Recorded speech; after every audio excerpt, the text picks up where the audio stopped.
اعوذ باللہ من الشیطان الرجیم، بسم اللہ الرحمن الرحیم۔ السلام علیکم دوستو، میں آپ کا دوست قاری محمد افضال۔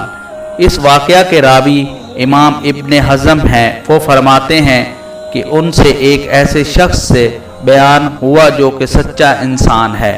اہل کرینہ یعنی اسپین میں ایک نوجوان نہایت ہی خوبصورت تھا۔ جو بھی اس کو دیکھتا اس کا ہو جاتا۔ یہ نوجوان خوبصورتی کے ساتھ ساتھ نہایت عبادت گزار اور متقی بھی تھا۔ اس نوجوان کا ایک دوست تھا جس کے ساتھ اسے گہری محبت تھی، اور وہ اپنی بیوی کے ساتھ کسی دوسری بستی میں مقیم تھا۔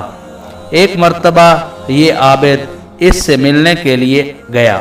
شام ہو چکی تھی۔ اس کے دوست نے کہا کہ وہ آج اسی رات اسی کے ہاں قیام کر لے۔ چنانچہ وہ مان گیا۔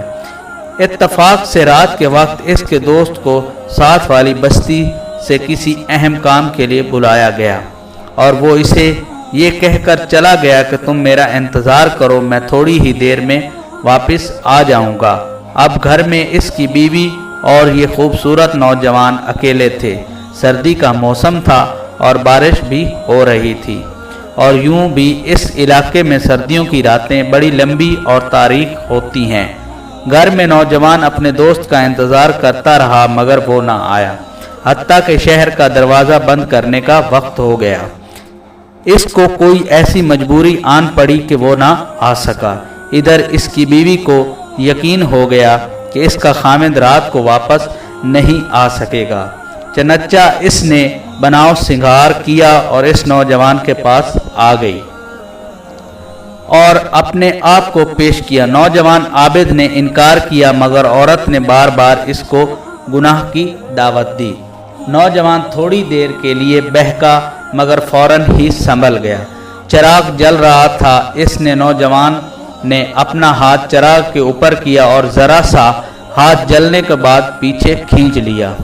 اس نے اپنے آپ کو مخاطب کرتے ہوئے کہا، دنیا کی معمولی سی آگ برداشت کرنے کی طاقت نہیں، جبکہ جہنم کی آگ کے مقابلے میں یہ کچھ نہیں۔